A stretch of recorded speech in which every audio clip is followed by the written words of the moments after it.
Assalamualaikum warahmatullahi wabarakatuh. Salam sejahtera semuanya. Bertemu kembali dalam materi pembelajaran budidaya ikan konsumsi. Bagaimana kondisi anak-anakku semuanya? Mudah-mudahan tetap sehat dan tetap semangat dalam melaksanakan kegiatan pembelajaran daring. Sebelum kita masuk ke materi tentang sarana dan peralatan budidaya ikan konsumsi, marilah terlebih dahulu kita berdoa sesuai dengan kepercayaan masing-masing. Berdoa dimulai. Berdoa selesai. Nah, untuk kegiatan selanjutnya silakan anak-anakku semuanya mengisi absensi yang sudah disediakan melalui Google Classroom-nya. Menginjak materi selanjutnya, kita akan membahas tentang sarana dan peralatan budidaya ikan konsumsi. Yang mana pada pertemuan minggu yang lalu kita sudah membahas tentang komoditas ikan konsumsi dan juga beberapa jenis ataupun karakteristik daripada ciri-ciri komoditas ikan konsumsi. Keberhasilan budidaya ini sangat didukung dengan tersedianya sarana produksi yang memadai. Nah, sebelum memulai budidaya, ini perlu mengetahui sarana produksi apa yang kita butuhkan. Sarana produksi yang baik ini tentu akan sangat menentukan keberhasilan budidaya ikan konsumsi yang dijalankan. Yang mana ya, sarana produksi ini bisa meliputi bahan, kemudian juga alat, dan wadah budidaya ikan konsumsi itu sendiri. Nah, kita akan membahas masing-masing sarana produksi itu tersebut. Mulai dari bahan, kemudian alat, dan wadah daripada budidaya ikan konsumsi. Kita mulai dari bahan. Bahan yang perlu kita gunakan yang mulai dari benih, di mana benih ikan yang unggul ini bisa diperoleh dari induk yang unggul. Ya, contohnya benih gurame ini diperlukan ukuran minimal 100 gram. Sedangkan ikan mas ini 5-8 cm. Dengan ikan nila itu sekitar 8-12 cm. Serta ikan lele sekitar 5-8 cm. Ini untuk benih yang baik yang bisa kita gunakan. Sementara benih yang sehat ini memiliki ciri bergerak aktif, kemudian juga tidak cacat dan gugus kulitnya. Artinya bagus ya, tidak sisiknya tidak acak-acakan ataupun tidak terluka. Kemudian yang selanjutnya yaitu tentang pakan. Di mana pakan yang digunakan adalah pakan alami dan pakan buatan. Nah, pakan alami ini berasal dari lingkungan sekitar perairan berupa jasad. Contoh pakan alami itu contohnya fitoplankton, kemudian juga zooplankton dan bentos. Ini pakan alami yang kita gunakan. Sedangkan untuk pakan buatannya ini bisa terbuat dari berbagai campuran macam bahan baku hewani dan nabati dengan memperhatikan kandungan gizi, sifat, dan ukuran ikan pada saat mengkonsumsi pakan tersebut. Jadi harus disesuaikan pakan pun juga. Kemudian yang selanjutnya yaitu tentang pupuk. Nah, ini pupuk ini diperlukan untuk memupukkan tanah dasar kolam yang bertujuan untuk meningkatkan kesuburan kolam, memperbaiki struktur tanah, dan menumbuhkan fitoplankton serta zooplankton sebagai pakan alaminya. Nah, pupuk kandang adalah pupuk yang berasal dari kotoran hewan sapi, kerbau, itik, dan ayam yang sudah dikeringkan. Sedangkan kalau seandainya ingin menggunakan pupuk buatan, ini berupa bahan kimia yang dibuat manusia di pabrik yang berguna untuk menyuburkan tanah perairan. Contoh pupuknya itu bisa menggunakan pupuk urea, kemudian bisa menggunakan pupuk ZA, TCP, KCL, dan NPK. Ini seandainya kita akan menggunakannya pupuk buatan. Kemudian yang selanjutnya air. Nah, air yang dapat memenuhi kriteria yang baik itu yaitu apa? Adanya plankton sebagai indikator paling mudah bahwa air tersebut bisa digunakan untuk budidaya ikan. Jadi kriterianya itu harus banyak plankton yang merupakan pakan alami dari budidaya ikan konsumsi tersebut. Kualitas air ini dapat diukur dari pH, kemudian juga bisa diukur dari suhu, salinitas, dan kecerahan. Kisaran pH itu sekitar 6 sampai dengan 8, sementara suhunya bisa sekitar 25 sampai dengan 32. Sedangkan salinitas ini 0 sampai 5 ppt air tawar. Sementara kecerahan itu terlihat dari jumlah cahaya matahari yang dapat menembus pada badan air. Itu untuk air yang memenuhi syarat untuk budidaya ikan konsumsi. Kita lanjutkan untuk kapur sekarang.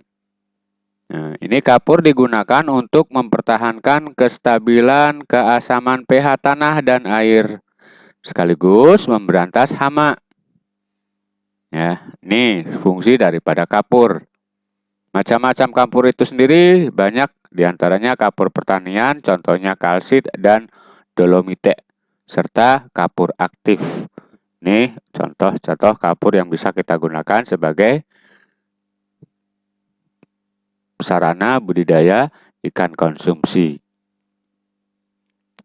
Selanjutnya yang terakhir yaitu obat-obatan. Nah, obat-obatan yang diberikan ini bisa jenis alam dan juga bisa berupa jenis buatan, di mana obat yang alami ini berasal dari ekstrak tumbuh-tumbuhan. Contohnya tembakau, akar tuba, kipait, dan daun pepaya. Nah, sedangkan untuk obat buatan ini berasal dari zat kimia yang harus larut dalam air. Tidak mempunyai pengaruh besar terhadap kualitas air kolam.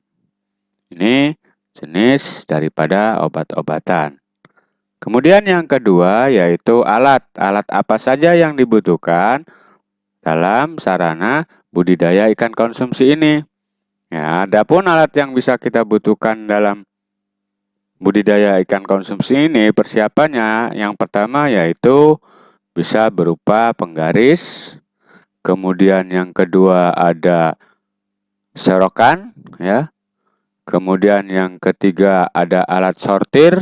Ini biasa digunakan dalam bahasa kita istilahnya besek, ya. Tempat nasi itu. Kemudian ada juga timbangan dan yang terakhir itu tudung saji. Kemudian yang ketiga, sarana daripada budidaya ikan konsumsi itu adalah wadahnya. Nah, dalam wadah budidaya ikan konsumsi ini terdapat jenis wadah yang bisa kita gunakan. Di antaranya apa saja? Yang pertama itu ada kolam, kemudian ada yang namanya bak, ada juga yang menggunakan akuarium, dan ada juga yang menggunakan yang namanya keramba. Kita akan bahas masing-masing jenis daripada wadah budidaya ikan konsumsi, mulai dari kolam sampai dengan keramba. Kita mulai dari kolam terlebih dahulu. Nah, kolam ini merupakan lahan yang dibuat untuk menampung air dalam jumlah tertentu, sehingga dapat digunakan untuk pemeliharaan atau membesarkan ikan dan atau hewan air lainnya.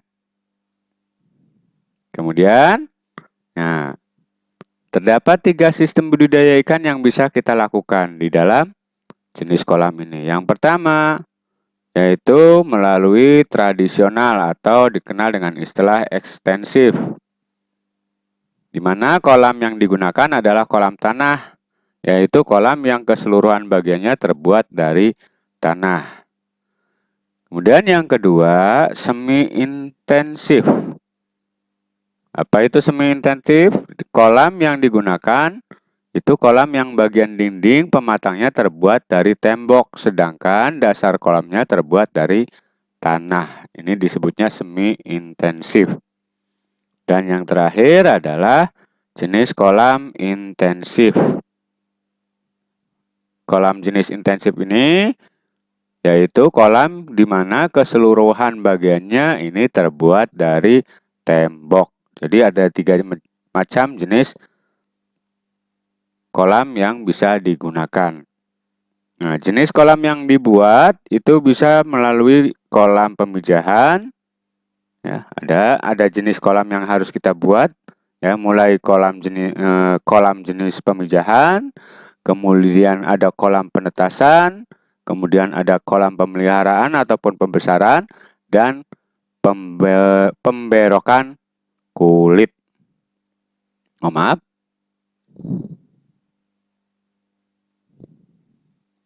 Jenis kolam yang dibuat yaitu ada jenis kolam pemijahan, ada jenis kolam penetasan, kemudian ada jenis kolam pemeliharaan atau pembesaran, dan kolam pemberokan induk.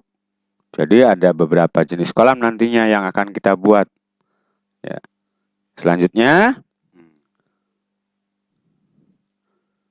nah, kolam pemeliharaan ikan ini dapat dibedakan menjadi kolam pendederan dan kolam pembesaran. Jadi ada 2 nantinya akan kita buat. Mulai dari kolam pendederan sampai kolam pembesaran.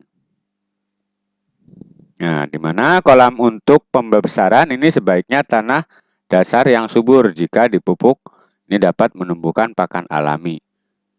Ini yang khusus untuk kolam pembesaran, harus memiliki tanah yang subur dasarnya. Kemudian yang selanjutnya yaitu menggunakan wadahnya bak. Ini bak merupakan wadah budidaya ikan konsumsi yang dapat digunakan untuk usaha budidaya. Biasanya ini bak digunakan sesuai dengan proses budidaya dengan bahan pembuatan terbuat dari plastik, terpal, bisa fiber, dan bisa juga menggunakan beton. Ini jenis daripada bak yang bisa kita gunakan. Bisa menggunakan terpal, bisa menggunakan plastik, ataupun fiber, bahkan bisa juga dengan cara dicor, di beton, ya, maaf. Kita lanjutkan. Nah, desain dan konstruksi bak plastik ini perlu memperhatikan beberapa hal. Di antaranya, jenis ikan konsumsi yang dibudidayakan, jenisnya seperti apa. Jadi harus disesuaikan. Kemudian yang kedua, tahap budidaya pembenihan ataupun pembesarannya. Dan yang ketiga, keseimbangan antar volume air dan penyangga bak harus juga kuat. Keempat, dasar peletakan untuk bak plastik ataupun terpal harus rata agar tidak mudah bocor. Yang kelima, ukuran bak harus disesuaikan dengan ketersediaan tanah. Yang keenam, distribusi air dan pengeluaran limbah produksinya juga harus kita perhatikan. Dan yang terakhir, harus adanya jalur panen dan akses pengelolaan ikan. Nah, ini hal-hal yang perlu diperhatikan dalam budidaya ikan konsumsi menggunakan bak. Yang ketiga, yaitu menggunakan akuarium. Akuarium ini merupakan wadah budidaya ikan yang terbuat dari bahan kaca. Kata akuarium ini berasal dari bahasa Latin yaitu aqua yang artinya air dan area yang artinya ruang. Ya. Jadi kalau kita terjemahkan bahwa yang namanya akuarium ini merupakan ruangan terbatas berisi air dan ikan yang dapat diawasi dan dinikmati. Nah, ini daripada akuarium. Sedangkan fungsi akuarium ini selain sebagai wadah budidaya juga dapat dimanfaatkan untuk penghias ruangan yang dapat dinikmati keindahan ikannya. Yang keempat, wadah yang bisa kita gunakan adalah keramba. Di mana keramba atau dikenal dengan istilah jaring apung atau jaring tancap, ya. Ini merupakan wadah budidaya yang khusus di perairan umum, di mana budidaya ikan dengan keramba ini merupakan alternatif budidaya yang sangat potensial dan bisa dikembangkan, mengingat daerah perairan di Indonesia yang sangat luas. Jadi bisa kita manfaatkan keramba ya. Jenis wadah yang bisa digunakan untuk membudidaya ikan ini bisa menggunakan jaring apung, kemudian bisa menggunakan jaring tancap, dan keramba yang terbuat dari bambu. Namun, ada syarat-syarat teknis yang harus kita perhatikan dalam konstruksi pembuatan wadah budidaya ikan konsumsi dengan menggunakan keramba. Apa saja teknis yang harus kita perhatikan? Nah, teknik yang pertama yang harus kita perhatikan yaitu masalah arus airnya, di mana arus air ini diusahakan tidak terlalu kuat, namun tetap ada supaya terjadi pergantian air dan oksigen dengan baik. Kemudian yang kedua yang harus kita perhatikan, bebas dari pencemaran, di mana adanya penambahan benda atau materi ke dalam perairan dapat menimbulkan perubahan kualitas air. Kemudian yang ketiga yang harus kita perhatikan adalah kualitas airnya. Perairan yang dipilih juga harus memiliki kualitas air yang memenuhi persyaratan untuk pertumbuhan ikan konsumsi. Dan yang terakhir, konstruksi keramba ini terdiri dari beberapa elemen, mulai dari kerangka, pelampung, kemudian pengikat, jangkar, kantong jaring, kemudian ada pemberat tali nilon, dan tambang. Itulah materi yang bisa saya berikan. Sebelum saya akhiri, silakan anak-anak kerjakan lembar kerja LK 3.1-nya, yaitu mengidentifikasi wadah budidaya ikan konsumsi.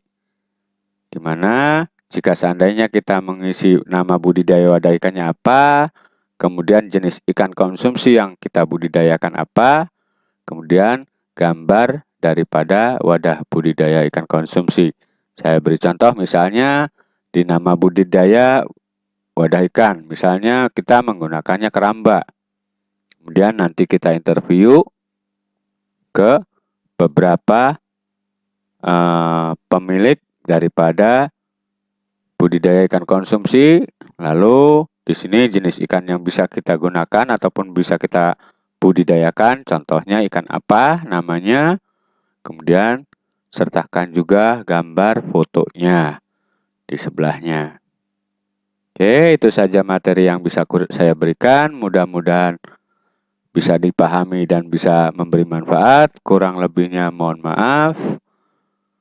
Assalamualaikum warahmatullahi wabarakatuh.